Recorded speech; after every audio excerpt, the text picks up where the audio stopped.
Nous sommes maintenant sur le stand Kawasaki pour ce salon de Milan 2023. Alors, nouveauté 2024 avec la Kawasaki Z500. Alors, vous avez vu, c'est écrit Z500 sur le flanc.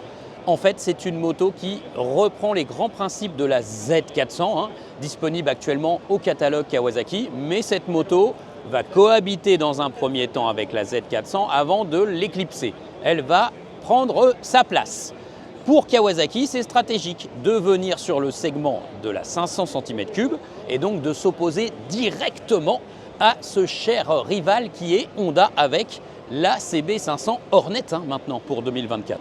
Alors, on retrouve un bicylindre parallèle calé à 180 degrés, moteur très classique chez Kawasaki, qu'on connaît notamment sur la Z650, il a été largement employé, sur la Versys 650 aussi.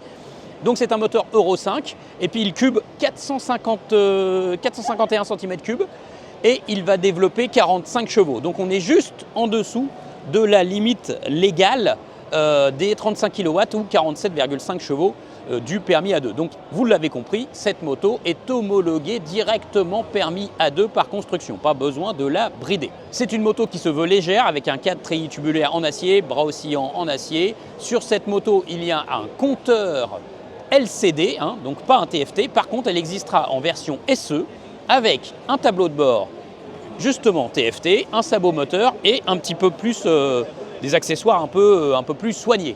Voilà. Alors, ce que l'on peut dire aussi de cette moto, c'est qu'elle va vraiment être stratégiquement placée sur le marché puisque de ce que nous avons pu apprendre sur le stand Kawasaki, elle va être vendue quasiment le même prix que la Z400. Donc c'est qui s'affiche à 6 449 €. Donc ça va vraiment jouer placé sur le marché pour une moto qui est une vraie 500 et qui va aussi exister en version Ninja 650. On va vous la montrer aussi dans cette vidéo.